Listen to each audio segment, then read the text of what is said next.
դիվերսիոն խումբն ամբողջովին հայտնաբերված է այսօրվա կառավարության նիստի մեկնարկին հայտարարել է Պաշտպանության նախարար Սեյրան Օհանյանն անդրադառնալով Քարվաճարի դեպքերին։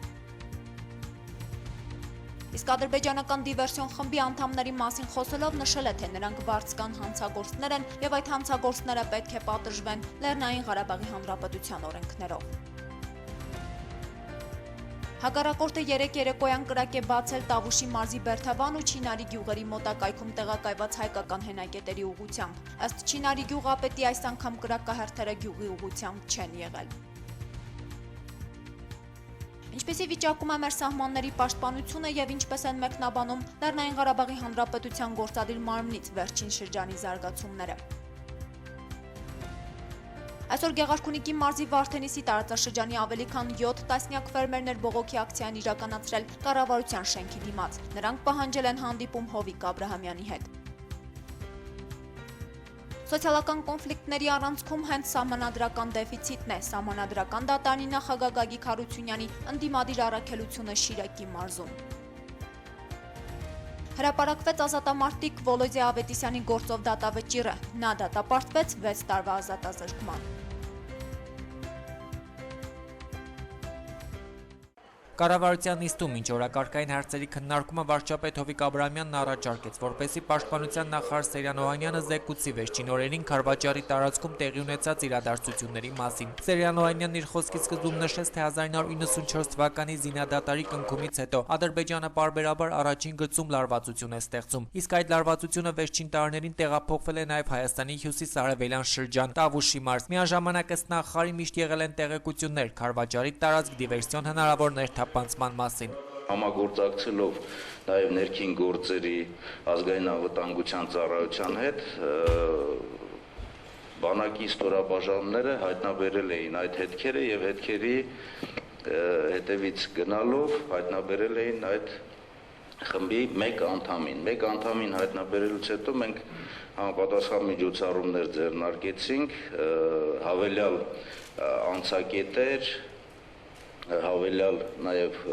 ստորաբաժանումներ ուղարկվեց այդ հատված։ Այս միջոցառումների ընթացքում ըստ Սեյրան Օհանյանի որոշակի մտավախություն կար նաև ազգաբնակչության մոտ, հատկապես երբ տեղեկություններ տարածվեցին, որ Քարվաճարի բնակիչ 17-ամյա Սմբատ Սաքանյանին սպանել են դիվերսանտները։ Հիմա ըստ Սեյրան Օհանյանի միջոցառումներն ամբողջությամբ ավարտված են, խմբի անդամներն էլ հայտնաբերված։ Եվ նաև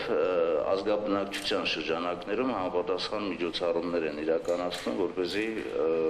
ժողովուրդը վստահ լինի, որ բանակը իրոք իր առջև դրված խնդիրները լուծում։ Այսինքն այն խնդիրը, որ պետք էր կատարել բանակի եւ իրապահ մարմինների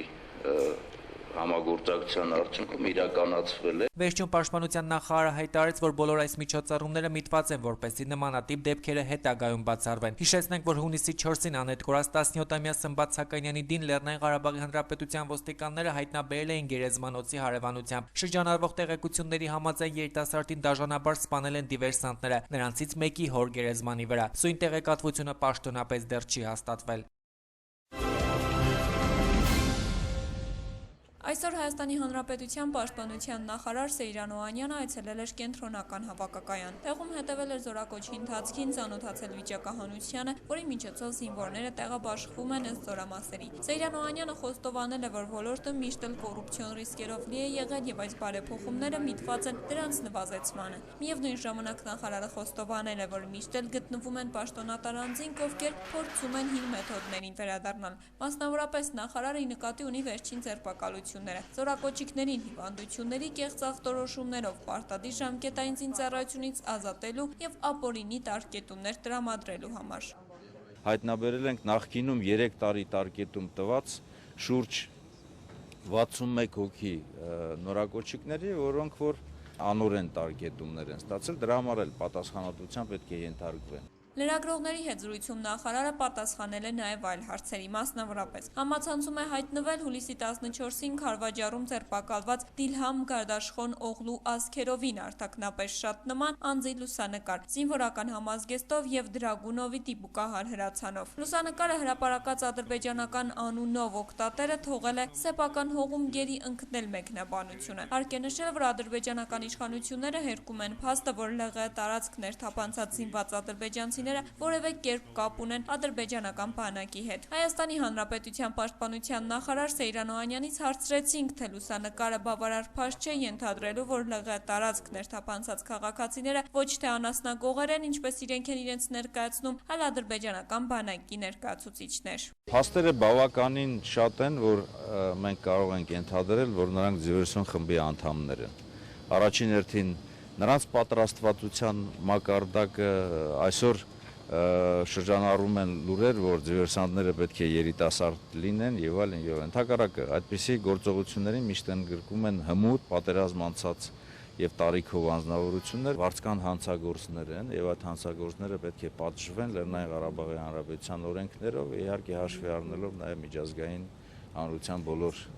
նորմերը, իրենք կարող են կարծում եմ նաեւ փաստաբաններ ընտրել եւ մասնակից լինել։ Ինչ վերաբերում է տեսակետներին, որ անհրաժեշտ է սահմանամերձ տարածքի բնակիչներին զենք վաճառել ինքնապաշտպանության նպատակով, նախարարը արձագանքեց այսպես. Բնակչության պատրաստ մասը պայմանագրային ծառայություն է կատարում տեղի ստորաբաժանումներում եւ նրանք բոլորն էլ զինված են։ Պաշտպանության բանակի հրամանատարությունը այսօր քննարկում է այդ հարցը, որովհետեւ պայմանագրային զինծառայողները հենց իրենց հետ ունենան զենք զինամթերք եւ նաեւ բնակավայրերում, որպեսզի կարողանան արագ այդպիսի խնդիրների ժամանակ ահազանգել։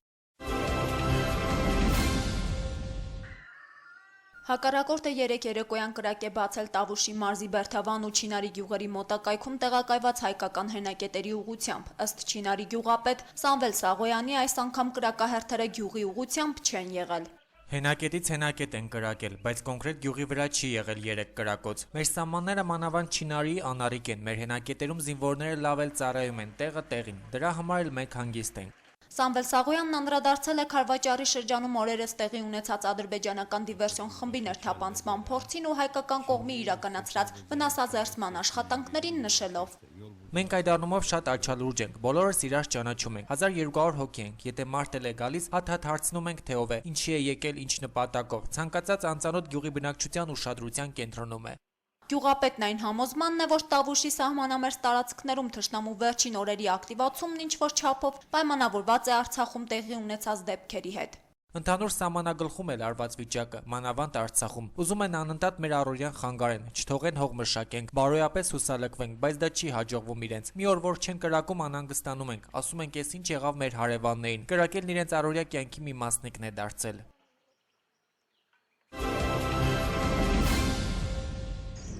Լեռնային Ղարաբաղի պետական սահմանն ապօրինի հատելու փաստի կապակցությամբ Ղարաբաղի ազգային անվտանգության ծառայությունը հարուցել է քրեական գործ։ Ձերբակալվել են պետական սահմանն ապօրինի հատած Ադրբեջանի պետության քաղաքացիներ 1968 թվականին ծնված Շաբաշ Ջալալօղլի Գուլիևը եւ 1960 թվականին ծնված Դիլհամ Գարբաշխան Օղլի Ասկերովը։ Իսկ երրորդ անձը ձերբակալման պահին ցուցաբերել է դիմադրություն, որի արդյունքում ոչնչացվել է։ Նրանք եղել են զինված ավտոմատներով, ատրճանակներով, խլացուցիչներով եւ նռնակներով։ Այս հարցով Ադրբեջանի իշխանությունները դիմել են Կարմիր խաչի միջազգային կոմիտե։ Վերջիններս նաև փորձում են դիվերսանտների համար ստանալ ռազմագերու կարգավիճակ։ Մարդու իրավունքների պաշտպանի գրասենյակից Գալայի հետ զրույցում ասել են, որ Լեռնային Ղարաբաղի Հանրապետության տարածք ապօրինի ներթափանցած անձինք չեն կարող ռազմագերու կարգավիճակ ստանալ։ Տեղեկացնում են, այս հարցը կարգավորվում է միջազգային իրավունքի նորմերով եւ Ժնևի կոնվենցիայով։ Արկա է 1949 թվականի Ժնևի կոնվենցիա ռազմագերիների հետ վարվելակերպի մասին, որի 4-րդ հոդվածը հստակ սահմանում է այն պայմանները, որոնց բավարարման դեպքում միայն անձը կարող է ճանաչվել որպես ռազմագերի։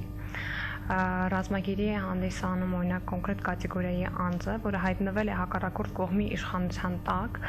եւ որը ունի որոշակի եւ հերվից բացահայտ տեսանելի երևացող տարբերանշաններ, կրում է բացահայտված զենք, չի խախտում պատերազմի օրենքները եւ սովորույթները եւ այլ ուրեմն պայմաններ։ Արկա տվյալների դեպքում փաստորեն տվյալ անձին չեն կարող ռազմագերու կարգավիճակ ստանալ, քանի որ չեն բավարարվում նշված պայմաններ։ Բացի այդ, արկա է նաև 1977 թվականի Ժնևի կոնվենցիայի լրացուցիչ արձանագրություն, որը սահմանում է կոմբատանտների ռազմագերու կարգավիճակ ստանալու մասին հարցը, որով եւ նախատեսվում է կոմբատանտը զրկվում է ռազմագերի կարգավիճակ ստանալու իրավունքից, եթե վերջինս չի տարբերակում իր իրեն չի տարանջատում քաղաքացիական բնակչությունից, բացեիբաց զենք չի կրում։ ՄԻՊ-ում համոզված են քրեական օրենսգրքի համապատասխան հոդվածներով կորակավորվեն կոնկրետ հանցագործությունները։ Կան մի շարք հոդվածներ, որոնք առնչվում են նման տեսակի գործողություններին։ Դրանք կարող են լինել դիվերսիա, լրտեսություն, պետական սահմանի անօրինական անցում եւ այլն։ Ես վստահ եմ, որ Հայաստանի իշխանությունների դեպքում տվյալ անձանց նկատմամբ կդրսևորվի մարդասիրական վերաբերմունք եւ նրանց նկատմամբ քննությունը կիրականացվի արդար դատականության բոլոր պահանջների պահպանմամբ, որի փորձը ցավոք սրտի մենք չունենք հակառակ կողմի պարագայում եւ որ մենք ունենք ցավալի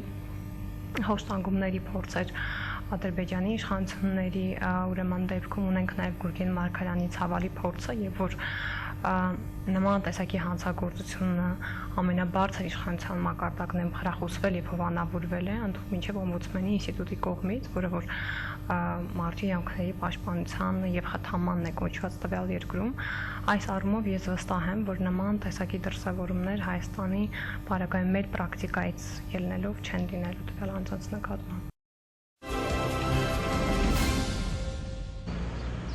Ինչպիսին է Լեռնային Ղարաբաղի Հանրապետության կառավարության գնահատականը հակառակորդի վերջին շրջանի պարբերական ակտիվացումների վերաբերյալ։ Ինչպիսի վիճակում է մեր սահմանների պաշտպանությունը եւ ինչպես են մեկնաբանում Լեռնային Ղարաբաղի Հանրապետության գործադիր մարմնից վերջին շրջանի զարգացումները, թե սահմանին հակառակորդի պարբերական ակտիվացումները եւ թե դիվերսիոն գործողությունները։ Գալայի հարցադրման արձագանքել է Արցախի վարչապետի խոսնակ Արտակ Բեգլարյանը։ Ճիշտ է, սահմանների պաշտպանության վերաբերյալ պաշտպանության նախարարությունում ավելի լավ են տիրապետում իրադրությանը եւ կարող են համապատասխան դիտարկումով հանդես գալ, բայց այնուամենայնիվ ես որպես քաղաքացի ինձ ամբողջությամբ անվտանգ եմ զգում, քանի որ տեսնում եմ սահմանին կանգնած զինվորի ամենօրյա հայրենանվեր աշխատանքը։ Ըստ Արտակ Բեգլարյանի քաղաքացու անվտանգության զգացողությունն առաջնային պայման է ցանկացած սահմանապահի աշխատանքի արդյունավետությունը գնահատելու համար։ Անդրադառնալով վերջին շրջանի զարգացումներին նա նշել է.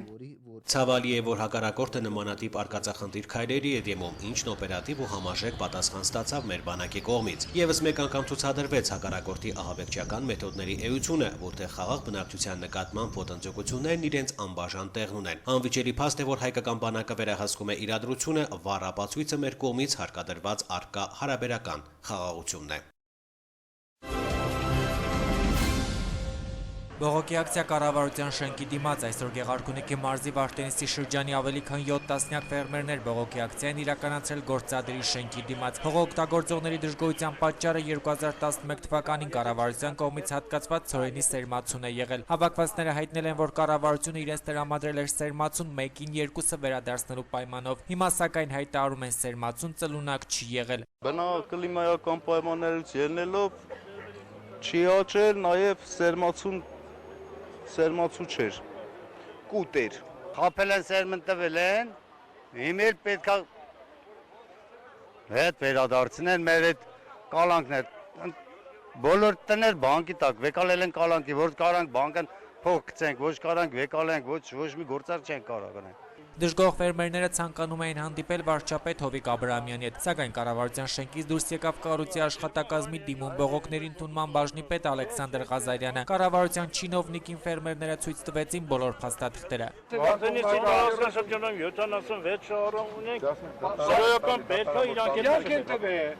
Մենք հաղթում ենք դատարաններում, հիմա արդեն ճշում ենք գործածում դատարանների վրա։ Ո՞վ է ճշում դատարանների վրա։ 3 տարիներում հաղթում ենք։ Համար Հովիկ Աբրահամյանը խոսքացավ, mēs ընդունի մի հատ, խնդրում ենք։ Կողմերի միջև զրույցը կարճ տևեց։ Ղազարյանը նշեց, որ Աբրահամյանը զբաղված է, խնդրի մասին ինքը տեղյակ կպահի։ Ավելի ուշ Ալեքսանդր Ղազարյանը նշեց, որ վարչապետն առաջարկել է վարդենիսցիներին հանդիպել գյուղատնտեսության նախարար Սերգո Կարապետյանին։ Հանձնարարել է գյուղատնտեսության նախարարին, հիմա ընդունի լսի հանգամանքները բոլոր նրբությունները եւ զեկուցի վարչապետին։ Հավաքվածները որոշեցին հանդիպել Կարապետյանին, իսկ մինչ այդ կառավարության նիստում նաև գյուղատնտեսական հարցեր քննարկվեցին։ Գործադիրի այսօրվա նիստում որոշվեց աջակցել Շիրակի եւ Լոռու մարզի կարգտահարությունից տուժած համայնքներին։ Գումարային աջակցություն չցուցաբերվեց, այլ որոշվեց հետաձգել ֆերմերներին հատկացված սերմացուի դիմաց վճարվելիք գումարների ժամկետները։ Հիմա մենք 1 տարի հետաձգում ենք այդ վերադարձի գումարը, եկող տարի հուլիս ամսին քննարկելով կառավարությունը մեծ հարցը նորից որոշում կայացնելու համար։ Հիշեցնենք, որ Շիրակի եւ Լոռու մարզերում տեղացած կարկուտից տուժել էին Շիրակի մարզի 31 եւ Լոռու մարզի 15 համայնքներ, որի պատճառով հողօգտագործողներից շատերը հայտնվել էին ծանր կացության մեջ։ Երևանի Արաբկիր և Քանաքերզեյթուն վարչական շրջանների ընդհանուր իրավասության դատարանում ազատամարտիկ Պայստազորի գնդապետ Վոլոդի Ավետիսյանն այսօր հանդես է եկել վերջին խոսքով և հայտարարել է, որ ինքը չի ընդունում իրեն վերագրված մեղադրանքները։ Դատարանն այնուամենայնիվ վճռել է Վոլոդի Ավետիսյանին դատապարտել 6 տարի ժամկետով ազատազրկման և նրանից հօգուտ Հայաստանի Հանրապետության պետական բյուջեի գանձել $2000 համարժեք դրամ։ Հավելենք, որ Վոլոդի Ավետիսյանն անազատության մեջ էր 2013 թվականի սեպտեմբերի 30-ից։ Նա մեղադրվում է խարդախության և կաշառակերության մեջ։ Վերջինիս աջակիցները բազմիցս հայտարարել էին, որ նա քաղբանտարկյալ է և ձերբակալված է հասարակական քաղաքական գործունեության հետևանքով։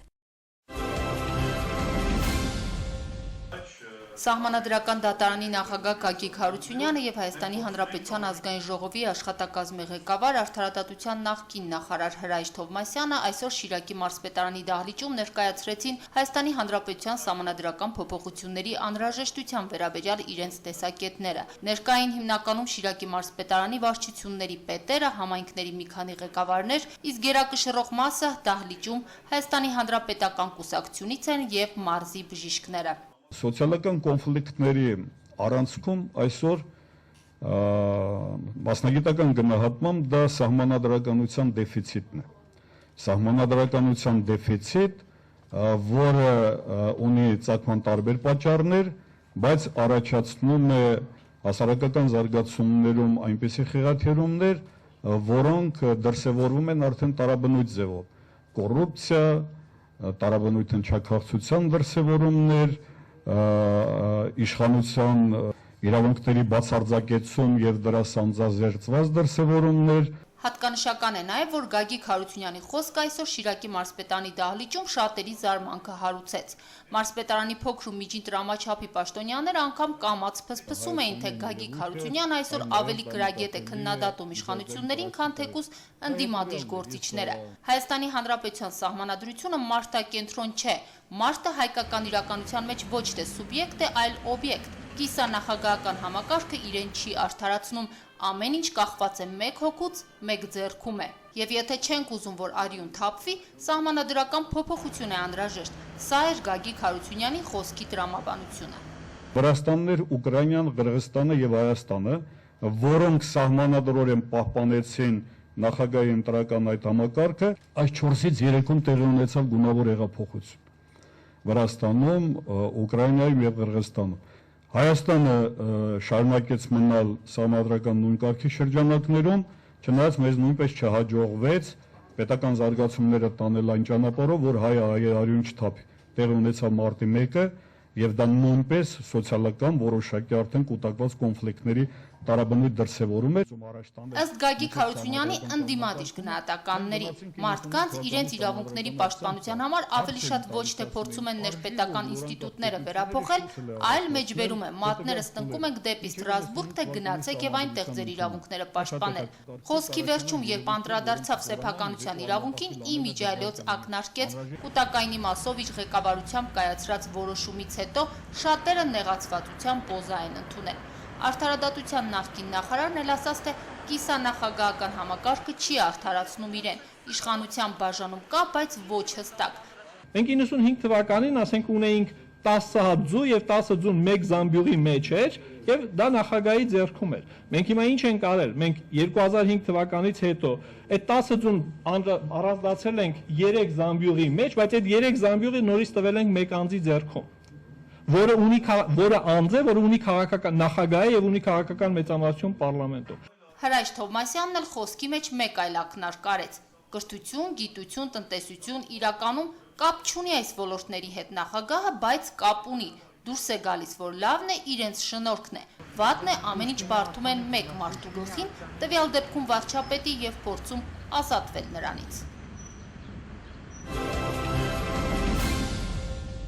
Ռուսաստանի կառավարությունը վերապահումներ ունի Ռուսաստանի Դաշնության տարածքում հայերի աշխատանքի դյուրացման համաձայնագրի հետ կապված։ Այս մասին լրագրողների զրույցում հայտարարեց Հայաստանի տարածքային կառավարման նախարարության միգրացիոն ծառայության պետ Գագիկ Եգանյանը։ Հիշեցնենք, հուլիսի 11-ին Սոչիում Հայաստանի Հանրապետության եւ Ռուսաստանի Դաշնության կառավարությունների ներկայացուցիչների միջև միգրացիոն ոլորտին վերաբերող համաձայնագիր էր ստորագրվել։ Համաձայն դրա Հայաստանի Հանրապետության քաղաքացիները Ռուսաստանի Դաշնության մուտք գործելուն պես կարող են 30 օրվա ընթացքում հաշվառվել։ Ներկայիս 7-օրյա ժամկետի փոխարեն։ Գագիկ Եգանյանի խոսքերով երկրորդ համաձայնագիրը չի ստորագրվել։ Ռուսաստանի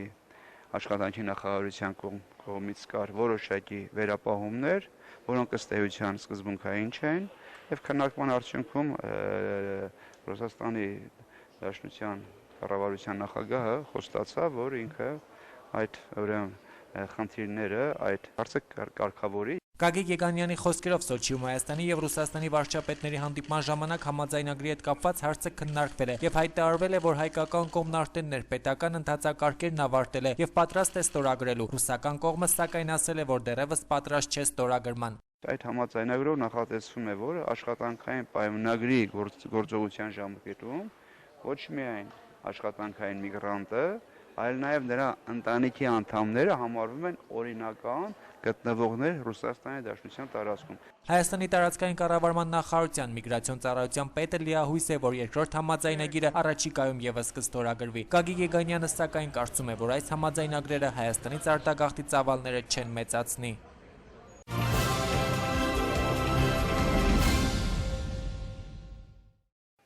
Մոսկվայի բասմանի դատարանն այսօր կայացրել է հայ ազգի գործարար Լևոն Հայրապետյանի ձերբակալման որոշումը։ Դատարանը բավարարել է հետաքննական մարմնի միջնորդությունը ձերբակալվածի հանդեպ մինչ սեպտեմբերի 15-ը որպես խափանման միջոց կալանքն ընտրելով։ Գործարարը մեղադրվում է Ռուսաստան Դաշնության քրեական օրենսգրքի 160-րդ գումարների վատնում ու 174-րդ հանցավոր եկամուտների լեգալացում հոդվածներով։ Հուլիսի 15-ին ձերբակալված Հայրապետյանի փաստաբանը խնդրում էր իրեն տնային կալանքի տակ պահել կամ գրավի դիմաց ազատ արձակել, սակայն դատարանը հաշվի առել այն, որ ձեռնարկատերը հանդիսանում է Սովեսետնիկ հրատարակչության ղեկավարներից մեկն ու կարող էր զանգվածային լրատվամիջոցների միջոցով ճնշում գործադրել հետաքննության վրա։ Բացի այդ, դատավորը նաև հաշվի առել, որ Հայրապետյանը լավ ծանոթ է Ռուսաստան Դաշնության դատական ու իրավական համակարգերի հետ ու կարող է օգտվել դրանից քրեական պատասխանատվությունից խուսափելու համար։ Հիշեցնենք, որ Լևոն Հայրապետյանը ձերբակալվել էր Մոսկվայի Դոմոդեդովո օդանավակայանում հուլիսի 15-ին։ Ինչպես տեղեկացնում է Ռեգնում լրատվական գործակալությունը, Ադրբեջանի Միլի Մեջլիսի պաշտպանության ու անվտանգության հարցերով կոմիտեի փոխնախագահ Այդին Միրզազադեն մամլո ասուլիսի ժամանակ հերոսացրել է ադրբեջանցի դիվերսանտներ Դիլգյամ Ահմեդովին, Շահբազ Գուլիևին ու Հասան Հասանովին, նրանց քայլն անվանելով հերոսություն ու հայրենիքին նվիրվածություն։ Ադրբեջանցի падգամավորը ասուլիսի ժամանակ հավանաբար հոգեկան ակնհայտ շեղման պահին հայտարարել է, թե Քելբաջարի շրջանը գտնվում է Ադրբեջանի տարածքում ու գերեվարված ադրբեջանցիները ոչ մեկից չպետք է թույլտվություն ստանան իրենց հողերն այցելելու համար։ Միրզազադայի հոգեկան անհավասարակշիռ վիճակն այնքան է սրվել, որ դիվերսանտներին համեմատել է մեկ այլ դավադիր ոճրագործի Ռամիլ Սաֆարովի հետ, կոչելով նրանց կտրիչներ։ Հատկանշական է, որ մամլո ասուլիսն ընդհատվել է, նախ անջատվել է օթորակիչը, այնուհետև էլեկտրականությունը, իսկ վերջում միջազգային մամլո կենտրոնի ադմինիստրացիան հայտարարել է, որ սրահը փակվում է վերանորոգման համար։ Ուկրաինայի ներքին գործերի փոխնախարար Զորյան Շկիրյակը վստահ է, որ գերատեսչության ղեկավար Արսեն Ավակովի հանդեպ մահափորձը կազմակերպել է Գորլովկայի պարետ Իգոր Բեզլերը, ով նաև հայտնի է Բես Մականունով։ Այս մասին հաղորդում է Լենտակետրոն, կազմակերպիչը եղել է Իգոր Բեզլերը։ Հենց նրա դիվերսիոն հետախուզական խումբը պետք է կազմակերպեր սպանությունը, հայտարարել է նա։ Հիշեցնենք, որ նախորդին Ուկրաինայի իրավապահ մարմիններից հաղորդել էին, որ ռազմական գործողությունների գոտում Արսեն Ավակովի նկատմամբ մահափորձ է իրականացվել։ Ավելի ուշ մահափորձի մասին իր Facebook-յան էջում գրել է Ուկրաինայի ներքին գործերի նախարար Արսեն Ավակովը, որտեղ մասնավորապես ասվում է. «Ես ճանապարհից մի փոքրային կողմ էի կանգնած, շրջվեցի ու գոռացի հեռուստաօպերատորի վրա, ով հետ գնալով նկարում էր մոտեցող վարչապետին։ Գոռոցը ժամանակին է եղել, հակառակ դեպքում օպերատորը եւս մեկ քայլ կատարելով կհայտնվեր չպայտած ականի վրա»։ Ուկրաինայի ներքին գործերի նախարարը նաև նշել է, որ օպերատորը չի նեղացել իր վրա գոռալու համար եւ նույնիսկ հրապարակել է այդ ականի լուսանկարը, եզրափակել է Ավակովը։ Միացյալ Նահանգների ֆինանսների նախարարությունը ռուսաստանցի պաշտոնյաների եւ Ռուսաստան Դաշնության ընկերությունների ցանկ է ներկայացրել, որոնց նկատմամբ կկիրառվեն նոր պատժամիջոցներ։ Ցանկում հայտնվել են Ռուսաստան Դաշնության Պետդումայի ստորին պալատի փոխոսնակ Իգոր Նևերովը, Ռուսաստան Դաշնության նախագահի օգնական Իգոր Չեգոլևը եւ Ղրիմի հարցերով դաշնային նախարար Օլեգ Սավելևը։ Պատժամիջոցները տարածվում են նաեւ մի շարք ռուսաստանյան հայտնի ընկերությունների վրա։ Դոնեցկի եւ Լուգանսկի ինքնահռչակ հանրապետությունները եւս ցուցակում են իրենց ղեկավարներից մեկի Ալեքսանդր Բորոդայի հետ միասին։ Պատժամիջոցների նոր փուլը սահմանվել է Ուկրաինայի նկատմամբ Ռուսաստանի դիրքորոշման պատճառով։ Ռուսաստան Դաշնության նախագահ Վլադիմիր Պուտինը անդրադառնալով Մոսկվայի հանդեպ Միացյալ Նահանգների կողմից հայտարարված նոր սահմանափակումների մասին հայտարարել է, որ անհրաժեշտ է հանգիստ ու առանց խուճապի ուսումնասիրել, թե դրանք ինչ պատժամիջոցներ են։ Վլադիմիր Պուտինը նաև նշել է, որ մարդիկ, ովքեր զբաղվում են Միացյալ Նահանգների քաղաքական նման ակցիաների կազմակերպմամբ, վարում են միանգամայն ագրեսիվ ու ոչ պրոֆեսիոնալ արտաքին քաղաքականություն։ Ի դեպ, նրանք, ովքեր նահանգներում ներկայում քաղաքական ակցիաներ են ծրագրավորում, ցավոք դա ոչ թե վերջին շրջանի, այլ ասենք վերջին 10-15 տարիների ընթացքում է այդպես։ Վարում են բավականին ագրեսիվ արտաքին քաղաքականություն ու բավական ոչ պրոֆեսիոնալ, ասել է Պուտինը, հիշեցնելով Մերձավոր Արևելքում ներկայիս իրադարձությունները։ Եվրոպական խորհրդարանն այսօր Ստրասբուրգում կայացած լիագումար նիստին Ուկրաինայի հարցով բանաձև է ընդունել, որտեղ աջակցություն է հայտնել Կիևի կառավարությանը եւ դատապարտել Ռուսաստանի գործողությունները։ Փաստաթղթում խորհրդարանականները ողջունել են վերջերս Եվրամիության եւ Ուկրաինայի միջև ասոցիացման եւ ազատ առևտրի մասին համաձայնագրի մնացյալ հատվածի ստորագրումը, ինչպես նաեւ խորհրդարանն իր աջակցությունն է հայտնել Ուկրաինայի նախագահ Պյոտր Պորոշենկոյի խաղաղ ծրագրին, որպես կոնֆլիկտի սրման, նվազման եւ խաղաղության հաստատման հիմնական հնարավորություն։ Միևնույն ժամանակ Եվրախորհրդարանը հայտարարել է, որ Ռուսաստանը մասնակցում է ռազմական գործողություններին եւ ռազմական մատակարարումներին։ Կառույցը կոչ է արել Ռուսաստանին կատարել միջազգային պարտավորությունները, նպաստել իրական խաղաղ բանակցություններին եւ օգտագործել իր ազդեցությունը ցանկացած բռնության դադարեցման համար։